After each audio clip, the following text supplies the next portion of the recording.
I have two updates for you. The first is one on Hurricane Ida, which is lengthy. I'm just going to give you in advance, but hopefully we'll share a number of helpful details with all of you.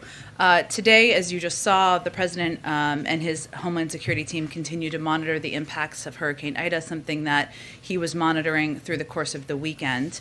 This was an extremely large and powerful hurricane, and as expected, early reports suggest catastrophic damage in a number of areas along the Gulf Coast. And while Ida has now been downgraded to a tropical storm, it is going to continue to inflict damage as it moves across the state of Mississippi today and into the Tennessee Valley tomorrow. This will be a lengthy whole of government and whole of community response and recovery effort. And we are closely coordinating with state and local officials at every step of the way. Today, as damage assessments and response efforts begin in the Gulf Coast where conditions allow on the ground, we understand that responders are focused on the following immediate priorities: search and rescue operations and medical evacuations for those in distress, accelerating efforts to restore electrical power in Louisiana and Mississippi, where latest counts suggest that more than 1 million customers are without electricity, restoring communications where they are down, and providing emergency food, water, and shelter to those in need.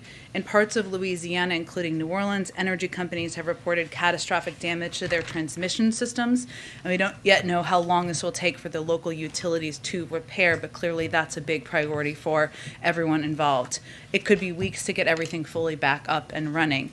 Administration officials are also engaged directly with electricity sector leadership to help ensure all available resources are being brought to bear to restore power as quickly as possible. As you all saw, the President just spoke with governors and mayors from impacted communities, and he was at FEMA's National Response Coordination Center yesterday to receive the latest updates on the response operations and to thank the hardworking staff who are working around the clock to support state and local response efforts. The President also approved, you may have seen this, but last night an emergency major declaration for Louisiana, which allows individuals in the impacted areas to apply for assistance. He also approved a pre-disaster emergency declaration for Mississippi to authorize emergency preparation and protective measures and direct federal assistance. I just want to give you a quick overview, too, of the federal resources that are supporting state and local efforts as of now, and many of which were pre-positioned before the storm. FEMA is working with its federal, state, and local partners, as well as non-governmental agencies, to support needs of areas affected by Ida. The agency positions supplies such as meals, water, and generators to assist states with impacts from the storm. More than 3,600 FEMA employees are deployed to Alabama, Florida, Georgia, Louisiana, Mississippi, and Texas, and are ready to provide additional support as needed. FEMA has staged more than 3.4 million meals, millions of liters of water, more than 35,700 tarps, and roughly 200 generators. Hundreds of additional ambulances and air ambulances have also been moved into the area. 7 FEMA Incident Management Assistance Teams, IMATs, and 17 Urban Search and Rescue Teams have been activated, along with debris subject matter experts. The Department of Health and Human Services is deploying a 250-bed federal medical shelter to Alexandria, Louisiana, and the U.S. Coast Guard has 27 rotary or fixed-wing aircraft, and the Department of Defense has 60 high-water vehicles and 14 rotary-wing aircraft pre-positioned to assist with rescue efforts. Shelters are open in affected areas throughout the Gulf Coast across the impacted states, and they're implementing steps to prevent the spread of COVID-19. The National Guard has also activated more than 5,200 personnel in Louisiana, Mississippi, Texas, and Alabama to support response efforts. And finally, the Army Corps of Engineers has activated planning and response teams for debris, temporary roofing, and temporary housing. Again, we are working closely with state and local officials. Even though the storm has been downgraded to a tropical storm, damaging wind gusts continue to be a threat, which will likely result in additional downed trees and power outages as the storm moves northeast. And Ida will continue to produce heavy rainfall, life-threatening flash and urban flooding, and tornadoes remain a threat. Finally, our Secretary of Homeland Security, Alejandro Mayorkas, and FEMA Administrator Dan Criswell will travel to Baton Rouge on Tuesday morning and will meet with the governor to survey damage. The FEMA Administrator will also travel to Jackson, Mississippi that evening, and on Wednesday she will meet with the governor and tour the damage. The last update I wanted to provide to all of you is that as part of our across government approach to preventing evictions, today Attorney General Merrick Garland is calling on the entire legal community to take immediate action to help prevent unnecessary evictions during this public health emergency. The Attorney General's call to action asks major law firms, law school students, and individual lawyers to work with courts, legal service providers, and nonprofits through pro bono services to ensure access to justice for vulnerable tenants. So far, over 40 major law school deans, including from Harvard, Yale, Stanford, Columbia, Howard, UCLA, and more, have already committed their students in law clinics to help prevent evictions. And presidents of several major legal organizations, including the Legal Services Corporation, the American Bar Association, and the National Housing Law Project, have joined the commitment to immediate action. And on Thursday, we will join a nationwide emergency rental assistance program training held by the Association of Pro Bono Counsel and Law Firm Anti-Racism Alliance. With that, Darlene, why don't you kick us off? Thanks, Jen. Switching to Afghanistan, as of yesterday, there were about 300 U.S. citizens who were still there who wanted to get out by the deadline. Do you have an update on that number? Are we still looking at 300 waiting to get out? Is it down to 150? Is it down to zero? Absolutely. Well, I know my State Department colleagues will have a more specific, up-to-date number, but let me give you an update of where things stand at this point. Of those who self-identified as Americans in Afghanistan considering leaving the country since August 14th, we have thus far received confirmation that about 6,000 have been evacuated or otherwise departed. This number will likely continue to grow as our outreach and arrivals continue, and we have been providing, as you know, regular updates to all of you on evacuations. The initial assessment, if we go back to August 14th, was that there were fewer than 6,000 Americans in Afghanistan who wanted to get out. So as we conveyed at the time, we knew that there could be an option, one, that people who had registered had already departed, or that people had registered had not deregistered, or that there would be additional people who came forward. And we believe there are still a small number. I understand you're asking for the exact number who remain. We're trying to determine exactly how many, and we're going through manifests and calling and texting through our lists, and we'll have more of a concrete number for you as soon as possible. Part of the challenge with fixing a precise number is that there are longtime residents of Afghanistan, as we've talked about in here, with American passports, dual citizens, the vast majority, who are still trying to determine if they want to leave or not, or have been over the last couple of days. In some instances, in many instances, that's because they have many family members there, but they have a range of reasons, and we've been working with them to assess that. And then one other question on Afghanistan. The deadline is tomorrow, obviously.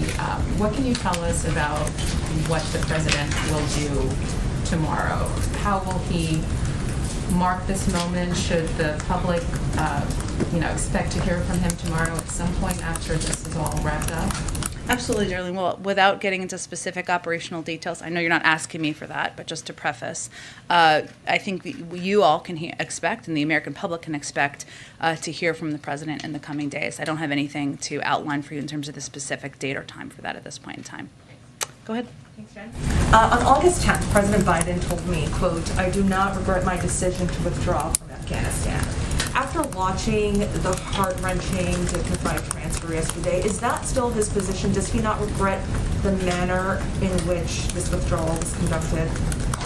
Well, first I would say that the men and women who gave their lives, and the president attended, as you noted yesterday, to honor their service, honor their sacrifice, and had the opportunity to meet a number of the family members yesterday. That doesn't take the place of all of the progress all of the work that has been done to evacuate people. But I will tell you something that has been said time and time again by the brave men and women of the military who are leading this effort. These 13 individuals sacrificed their lives to save tens of thousands of people. And that is something that should be honored, should be valued, and we will continue to look for ways to do that. So after meeting with the families of the fallen service members, he still sticks by his decision. He doesn't regret at all how this has played out in the last couple of weeks. Well, of course, for any president, as I said last week, a day or a week where you lose 13 service members is the worst day or the worst week of your presidency. And that remains the case. And yesterday, and I've seen him since he, of course, went to Dover yesterday, he was deeply impacted. He knows firsthand that there's nothing you can say to a family member. There's nothing you can say to someone who loses a child that is going to fill the black hole. That remains the case. But I will say, if you just take a step back beyond yesterday, the president stands by his decision to bring our men and women home from Afghanistan, because if he had not, his view and the view of many experts and military out there is we would have sent tens of thousands potentially, or thousands at least, more troops back into harm's way, risking more lives and more people to fight a war the Afghans were not willing to fight themselves. Nothing has changed in that regard. One more question. How was that interaction between the president and those families yesterday? Well, I'm obviously not going to speak to private conversations between the president and the parents of service members who lost their lives saving others. He was grateful to be there with the families yesterday and to honor both the heroic service and the incredible sacrifice of their sons and daughters. And while his son did not lose his life directly in combat, as they did, or directly at the hands of a terrorist, as these families did, that they're mourning, he knows, as I just said, firsthand, that there's nothing you can say, nothing you can convey to ease the pain and to ease what all of these families are going through. But he was honored to be there yesterday and to be able to spend some time with the families. Go ahead. Two quick technical questions and one other question. You said 6,000 have been evacuated or otherwise departed. Yeah. Is that apples to apples to the 5,400 that had been evacuated? Are we now including people who had registered but forgot or did not register on their way out? I'm just trying to understand that. Sure. Well, as we're assessing, there are people, as the State Department goes through and calls or emails, who say, I have departed or I have left. That doesn't change the total number of evacuees that we have obviously provided to all of you every day on planes and transport. But right now, we're of course at the point where we are trying to assess and get a final number. Okay, and then from a chain of command perspective, the president's been very clear his commanders on the ground have the leeway to do what they think is necessary on the ground. For a defensive strike like we saw last night, is that something that he signs off on? Does he give the green light to that, or is that commanders on the ground that make that decision? Well, I can tell you that the president has made clear to his commanders that they should stop at nothing to make ISIS pay for the deaths of those American service members at the Kabul airport. They have the authorities necessary. It is self-defense. Obviously, these are ISIS terrorists who killed U.S. service members. And the president is regularly briefed, but he has directed them to go after and to kill these ISIS terrorists who have taken the lives of the men and women serving our country. And one more, you're kind of dealing with dual, very high-stakes issues right now inside the White House. We saw the dignified transfer yesterday, the most dangerous part of the mission right now, a Category 4 hurricane slamming the Gulf Coast. Can you talk about what the White House has been like over the course of the last 48 hours, given these very, very high-stakes moments that are transpiring? Well, I would say that addressing crises is what government is supposed to do. It's what any president is supposed to do, what any vice president is supposed to do, and what the senior members of a president's team are supposed to do. And so when you have moments like this, where you are facing, as you said, multiple crises, I would add, of course, that we're continuing to fight a pandemic that has continues to take the lives of thousands of people every week. You have to rely on strong and capable team members, and you have to be nimble enough to adapt quickly. But I think we would argue this is actually government working to do our best to function as best as we can. Is it tough? Yes. Are the days long? Yes. Is it always going to be perfect? No. But this is exactly what government is supposed to be doing. Go ahead. Jen, back on the hurricane, is the White House seeing reports or have any data about fuel shortages with some of the refineries impacted and rail lines suspended?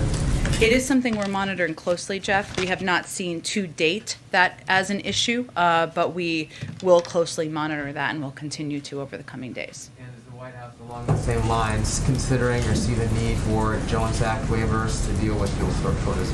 Well, as you noted, the Jones Act, which we talked quite a bit about just a few weeks ago, there are a range of tools at our disposal that the federal government has to address fuel supply shortages during natural disasters by issuing emergency waivers of certain fuel standards in affected area. And obviously, if warranted by circumstances, EPA's temporary waivers can help ensure that adequate supply of fuel is available. EPA, as well as several components of the government, are in touch with our state partners in Louisiana and Mississippi, as well as operators of refineries, pipelines, tanks, and other infrastructure to assess the situation on the ground and what needs exist to ensure the supply of transportation fuel. We have not made that assessment at this point in time, but we do have those authorities should they be needed.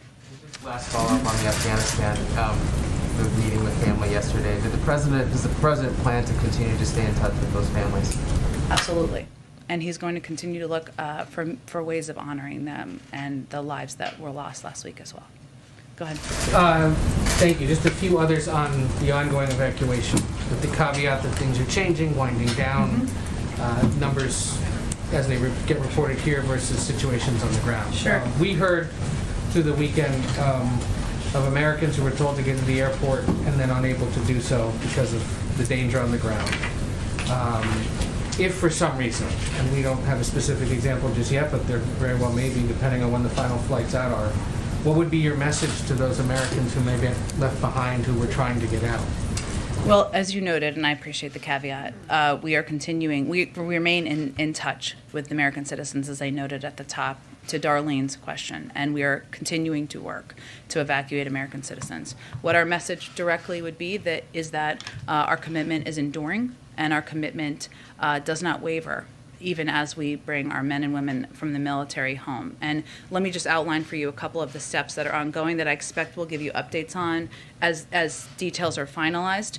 First, on the diplomatic front, the Secretary of State is going to be meeting with a number of his international partners. Just over the weekend, the State Department put out a letter from 100 countries making clear that there must be safe passage for citizens, for Afghans who want to leave after the 31st.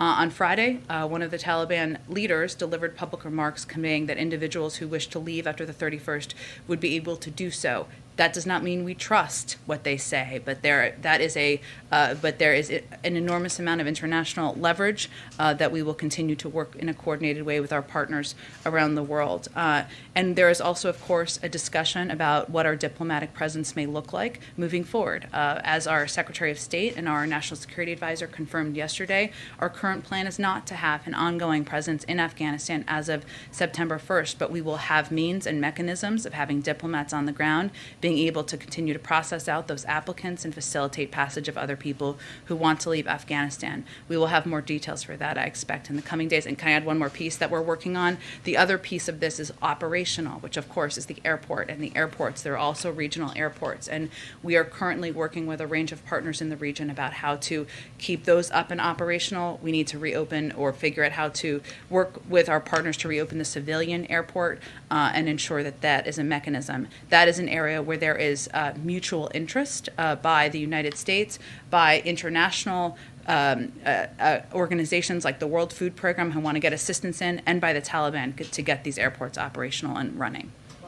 You anticipated part of my next one because this ongoing conversation with the rest of the world about being able to get people out if they want to leave. Is there any sense of how long Afghans who are trying to leave, who don't leave by tomorrow, are going to have to wait for further instruction or sense of whether or not they're going to be able to go? I will tell you that there is ongoing, immediate, urgent conversations happening at a very high level with international partners now, and we hope to have more of an update on that in the coming days. There are different components of this, right? The airport operations, it may take some time to get that going, but we are working through a range of mechanisms so that there can be an ongoing efforts to move people out who are looking to depart Afghanistan. Just one final one on this, because again, based on things we've heard from people there, did the evacuation of non-Americans, SIV recipients or people who were applying and were eligible enough to leave, effectively stop after Thursday's attack?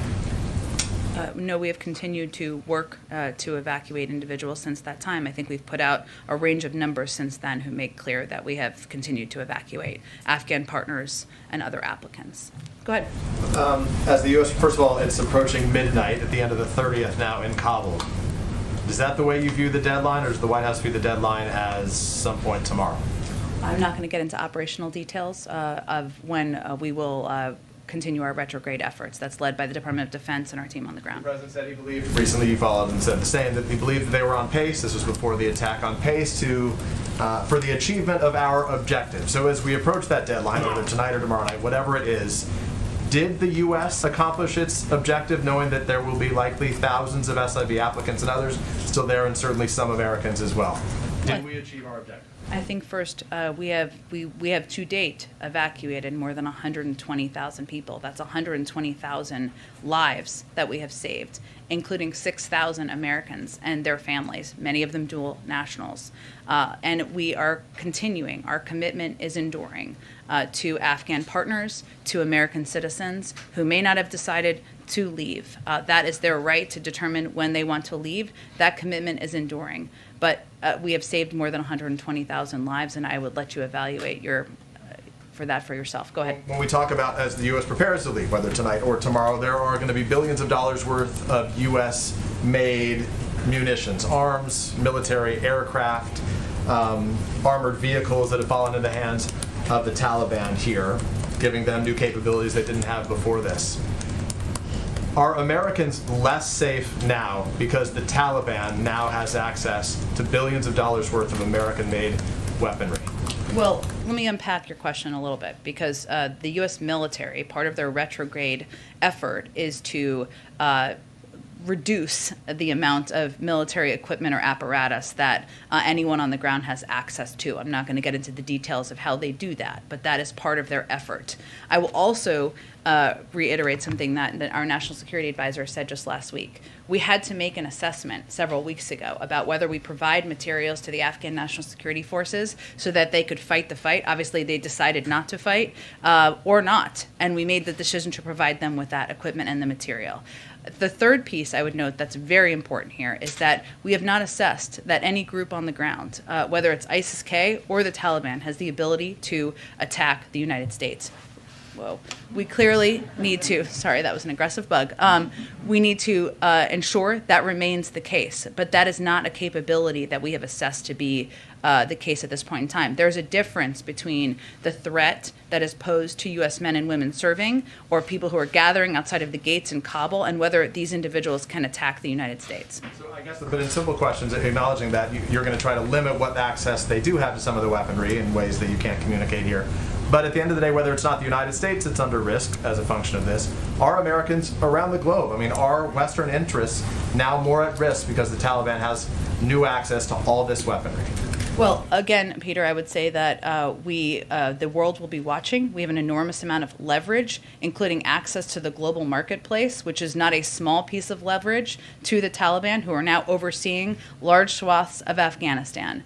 Certainly, our objective was not to leave them with any equipment, but that is not always an option when you are looking to retrograde and move out of a war zone. But that is our clear leverage we have with the Taliban. And again, our capacities are over-the-horizon capacities, which, by the way, killed 2 ISIS terrorists just last week and continue to be utilized by our men and women on the ground, remain in place and remain in place in the region. There are other parts of the world, Somalia, Libya, Yemen, where we don't have a presence on the ground, and we still prevent terrorist attacks or threats to U.S. citizens living in the United States or around the world from growing. Just last but then I'll share to the next person. Is the U.S. more or less safe today than we were before the Taliban took over?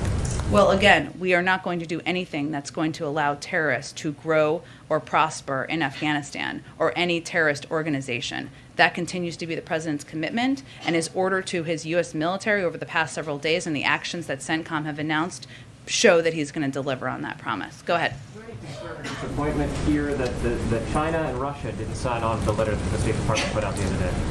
It remains an open letter that they are welcome to sign on. I will tell you, though, that it will be important, and we will continue to engage with a range of partners, including those where we have, at times, adversarial disagreements with about the need to maintain safe passage for individuals who wish to leave Afghanistan. There are a range of international organizations and mechanisms to have those discussions, and they're ongoing. Go ahead, Jackie. Oh, go ahead. One other question unrelated to this, if I Sure. might. The IAEA has put out a report that indicates that the North Korea's main nuclear reactor may be restarting.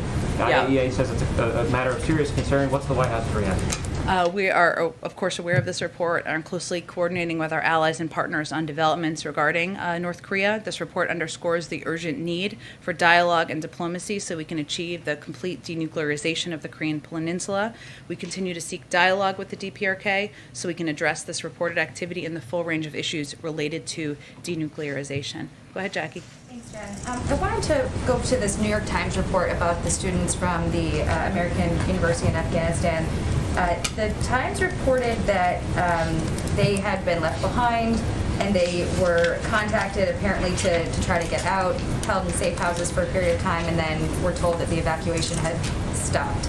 And that separately, the university president apparently told these students and their parents that their information had been handed over to the Taliban, obviously to get them safe passage, which has not yet happened. But my question is, as this sort of draws down, don't we sort of owe a group like that, where we've given out their information, their passport numbers, their names, aren't we obligated in some way to ensure that they get onto these last flights, given the fact that the Taliban, soon after coming into Kabul, posed at the front of the university saying that this is where, the Americans trained people, and they're obviously threatened and scared by that. Absolutely. Well, first, let me say that there have been reports that we provided, or the U.S. provided, lists of people who want to leave Afghanistan to the Taliban. That's inaccurate. That's misreported and misconstrued. We have also confirmed repeatedly that we have had to coordinate with the Taliban. And so there have been limited cases where it is possible that when buses or individuals are at a border checkpoint and they're trying to get through, in order to get them through, to evacuate them successfully, we have had to coordinate and provide details. I don't have confirmations of those events, but that is the scenario in a limited cases where that would happen. And in vast majority of cases, not aware of any that it hasn't been, those individuals have been evacuated. I understand what the president of the school said. I don't have any confirmation that that has actually happened on the ground, or any from anyone who is leading the effort on the ground. And certainly our commitment remains to American citizens, to Afghans who want to leave, like these individuals and these young people who have been courageous, to get them out of the country. And we are in touch with all of those individuals on the ground. I'd also note, and as they know, it is scary, and it is a very dangerous situation on the ground. Another attack could happen at any time, and when we give these security briefings or security warnings, or tell people to move away from the gate, it is because we also want to save them and protect them. So what we've been trying to do is work with individual cases, with families, with groups, to get them evacuated if and when we can. I'd also note, our commitment is enduring. This is a very fluid and dangerous situation on the ground. I just don't have a detail on the current state of this particular case. Thank you. And then on the drone strikes, it seems that we're witnessing these happen, with more frequency. Obviously, we have the, over-the-horizon ability to get this done if we've got the intelligence to do it. But my question is, why is it that we weren't able to use similar action to prevent the attack that happened on Thursday? And then part of that is because we now are, hearing reports of how these have been carried out. One of the drones had to fly 8 hours, I think, from UAE. Is there any concern that we're limited in our ability to respond in a timely manner if we've got 8 hours of flight time and then they can only hang out over the target for like 4 or 5 hours before they've got to turn around and go back? Is there a future sort of ongoing worry that we're going to be behind the 8 ball again? Well, first I would say the fact that we have had 2 successful strikes confirmed by CENTCOM tells you that our over-the-horizon capacity works and is working. In terms of the specific threats, what we had with respect to the Kabul airport, we of course had been warning about for days, which was the potential for the rising threats from ISIS-K. That such an attack could take place and could take place at any moment in time. What we can do, and what our commanders on the ground do, who have access to all this information as well, is mitigate risks. We can't eliminate risk. And if we were going to continue to evacuate tens of thousands of people, American citizens, Afghans, our partners, we had to mitigate risk. We couldn't eliminate it. And that's how we proceeded. Now, the president has been clear to his military and to the commanders on the ground that force protection is of utmost concern. And I know my colleague at DOD confirmed the closure of gates earlier today. There have been steps that have been taken. And obviously, as we've gone through the retrograde process over the last couple of days, and it has been incredibly dangerous, there are steps that have had to be taken as these threats have increased. The last one, just on overland routes. As I understand, we're looking for other ways after our military pulls out to get people back and out. But has this been at all hampered by Putin, rejecting a U.S. effort to put counterterrorism forces or bases for drones in Central Asian countries bordering? I know Putin also in that reported June meeting spoke for China in that. Did we ever get an answer from China ourselves on their position on this? I can't speak to these private diplomatic conversations from here, but I can tell you we have a range of partners in the region who we continue to work with and have discussions with so that we can maintain the over-the-horizon capacity. Go ahead, Ashley. Thank you. Going back to the president's meeting to the families at Dover yesterday, the sister of one of the Marines killed in the airport attack told the Post that the president's comments struck her family as scripted and shallow, and she said, quote, "You can't F up as bad as he did and say you're sorry. This did not need to happen, and every life is on his hands." So my question, can you talk a little bit about how the president thought the meeting with the families went, and also what responsibility, if any, for these deaths does he think he bears? Well, I think the president made clear, as the Secretary of State and our National Security Advisor made clear, that we're all responsible, and they feel a responsibility, and the buck stops with the president. And I think you heard him say that on Thursday when he spoke to the loss of life of these servicemen and women shortly after it had happened. It is certainly the right of any individual who met with the president yesterday to speak publicly about their experience, but I'm not going to speak about the president's experience beyond what I've said already. Following up, you mentioned that the president absolutely plans to stay in touch with those families. Is there the possibility he may attend any funerals or speak at any funerals? Well, I will say what's important to remember here is that this is the worst thing that's happened ever in the lives of these family members, and last Thursday or Friday was the worst day of their lives. And what role the president plays or doesn't play is probably not front and center for them, but he's only going to do things that are of comfort to the family, are supportive of remembering the lives that have been lost, and he's going to continue to look for ways to do that. Go ahead. Two quick questions. First on Afghanistan. The drone strike that the United States conducted appears, according to family members in Afghanistan, to have killed 7 children as part of 10 people. Does the president feel the same sense of responsibility and loss for those lives as he does for the American service members? Well, first let me say that we take steps from the United States to avoid civilian casualties in every scenario, and probably more than almost any country in the world. I can't speak to or confirm the numbers or cases of civilian casualties in this case. There is an investigation. I will note that in the CENTCOM statement that they put out last night, what they noted is that there was also the explosion. There were explosives in this vehicle that could have led to additional damage. There's an investigation to determine how this happened, but of course the loss of life from anywhere is horrible, and it impacts families no matter where they're living in the United States or around the world. And then my second question is about American families. 7.5 million Americans are set to lose unemployment benefits next month, not just their federal supplement, but all benefits. Given the expiration of the eviction moratorium, what's going on with the Delta variant, has the president considered asking Congress to extend those benefits further? Well, if Congress were to vote to extend the eviction moratorium, the president would sign that into law, and he'd be happy to do that. The benefits, the unemployment benefits. Look, I think he made a decision based on where things stand in our economic recovery at this point in time. There's additional assistance that continues to go out to people across the country, which you are very familiar with and know well, whether it's the child tax credit or additional funding that is still being distributed by the American Rescue Plan. Our objective continues to be to work with states and localities to keep people in their homes, make sure people have the assistance they need. That's why there is a range of programs and a range of assistance the president advocated for, fought like hell for, and signed into law that is going to be implemented over the course of the next year and not just ending this summer. Go ahead.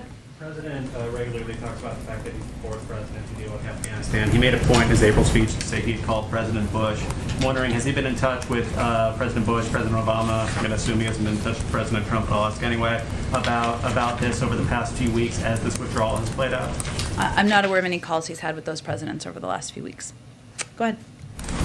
Jen, the EU voted to implement new travel restrictions. It's obviously up to the individual countries on whether they want to allow U.S. citizens, U.S. travelers into their countries. Obviously, we have not been letting many of those same people from those same countries come to the U.S., but what's the administration's reaction to the EU taking that step?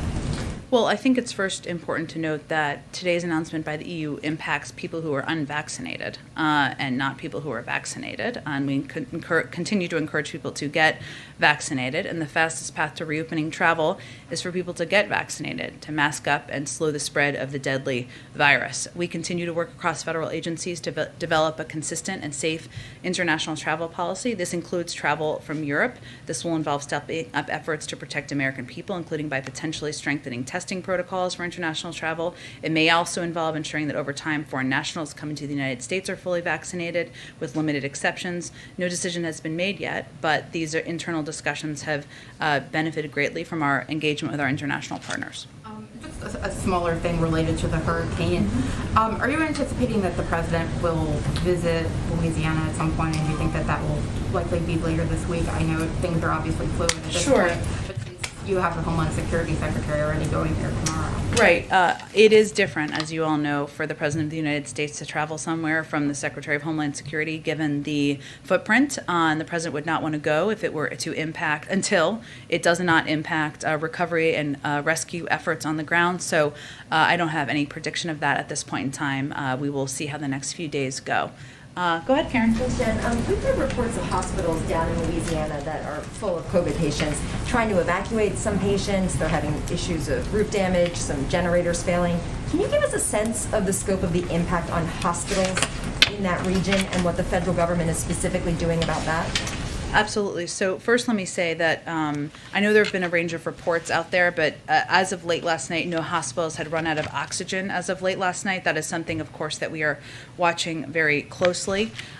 We have, prior to the storm, we had more than 300 federally deployed healthcare personnel on the ground supporting COVID surge response in Louisiana and Mississippi. The Department of Veterans Affairs has made beds available prior to the hurricane to support local hospitals and will be available to assist in response. And HHS and FEMA are working to assess, deploy additional assets as needed. So on hospitals, we also have approximately 39 facilities, as I understand, using generator power, and we are, of course, working around the clock to get power back on where we can. But this is certainly an area where we, not only did the president speak purposefully several over the course of the last few months, and many of our high-level officials have spoken out about the need for people to get vaccinated, but we've also worked preemptively to put in place generators, equipment, emergency personnel to help address. And I expect as we continue to discuss with the governor and health administrators, we'll determine what additional assistance we can provide. Just to follow up on something you said in your opening, that shelters are open in the area and they're implementing steps to prevent the spread of COVID. Can you give us more details on what's being done in those shelters? There are steps including social distancing wherever possible, which I know sounds challenging, but that is being worked to implement, masking wherever possible. And again, I would note that the president and several other high-level members of the administration made a strong case over the course of the last couple of months for individuals to get vaccinated. We had seen increases in numbers of vaccination in the region, although not enough to prevent the spread. Go ahead, George. Can you give us any kind of update on the American hostage that the president mentioned the other day, Mark Friedrichs? Sure. It is. The case of Mark Friedrichs is a case that has been raised repeatedly by our officials from the State Department, and also managed. The State Department is working closely with the special presidential envoy for hostage affairs and the special representative for Afghanistan reconciliation. They've continued to press the Taliban for his release, continues to raise his status in senior level engagements in Doha and Islamabad. Obviously, that is overseen, is of great importance to the president, but is overseen in the day-to-day operations by the State Department, who would have any additional updates if there are any. Go ahead, Betsy. Thanks, Jen. So President Biden has said that there is a thorough security screening process at the Kabul airport for everyone who's not a U.S. citizen or permanent resident. So he said that anyone arriving in the United States would have undergone a background check.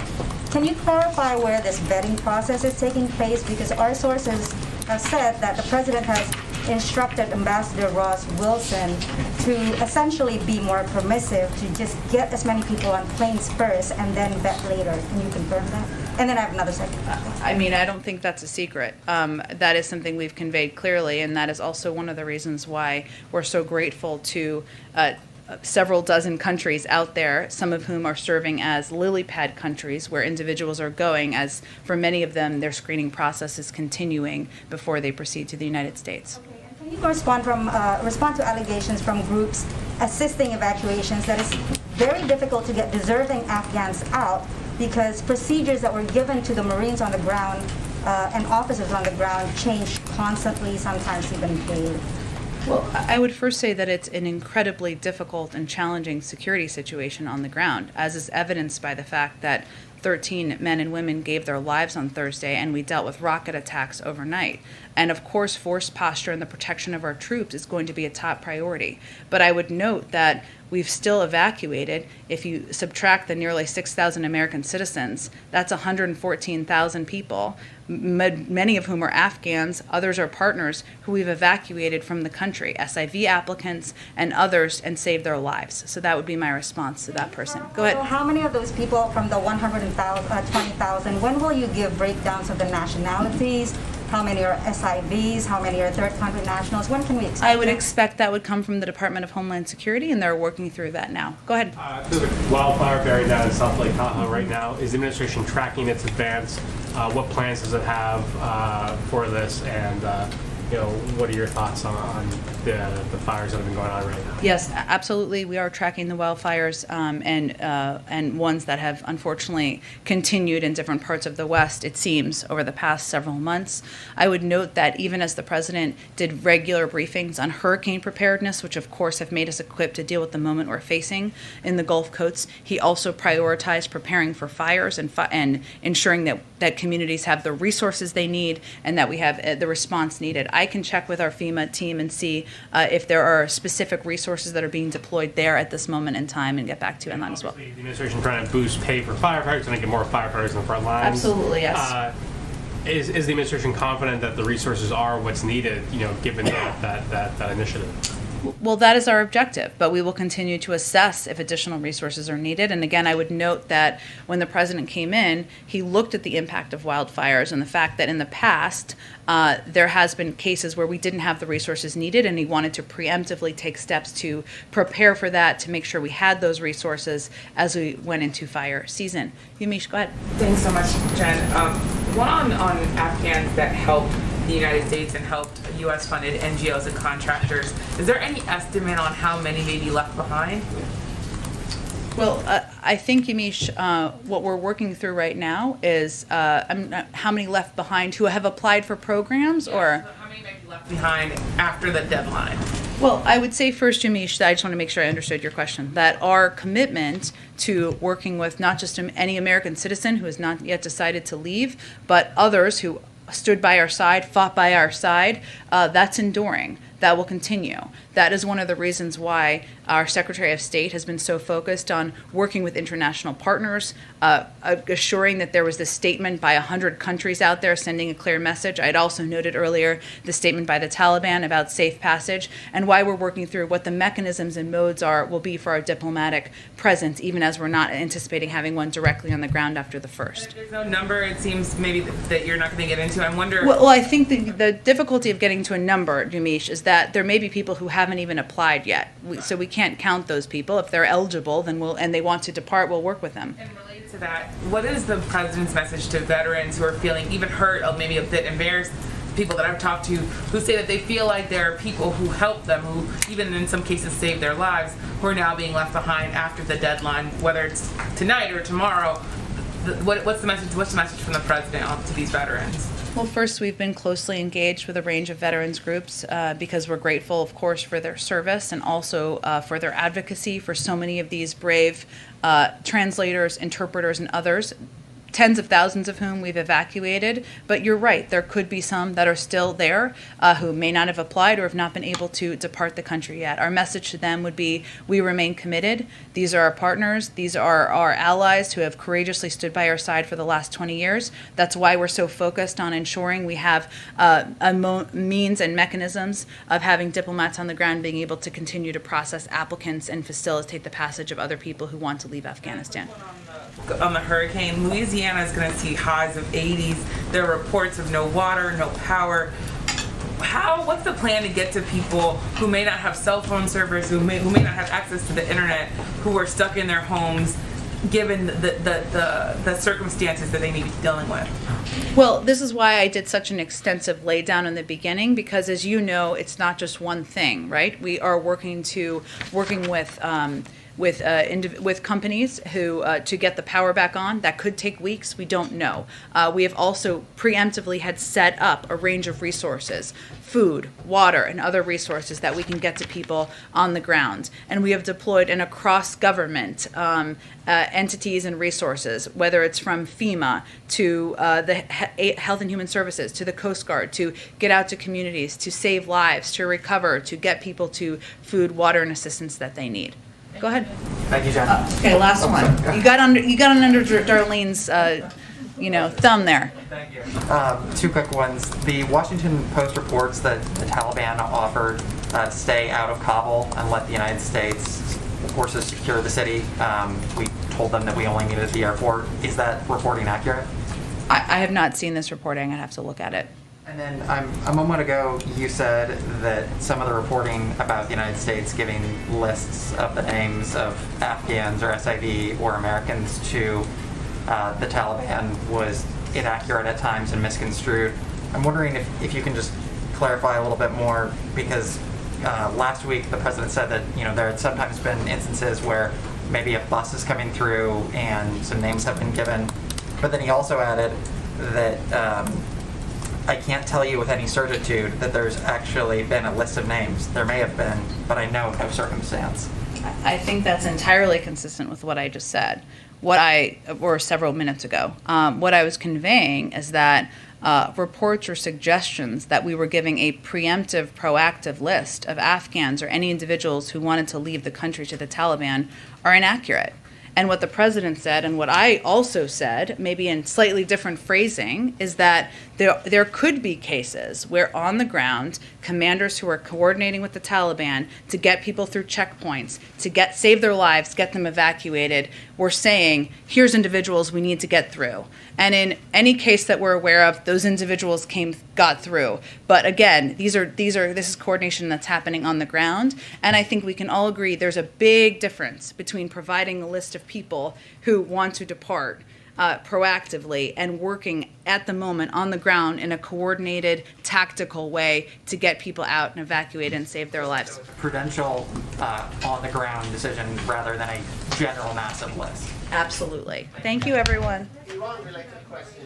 I'll be back tomorrow. Or I'll be here. I don't know, but thank you, everyone.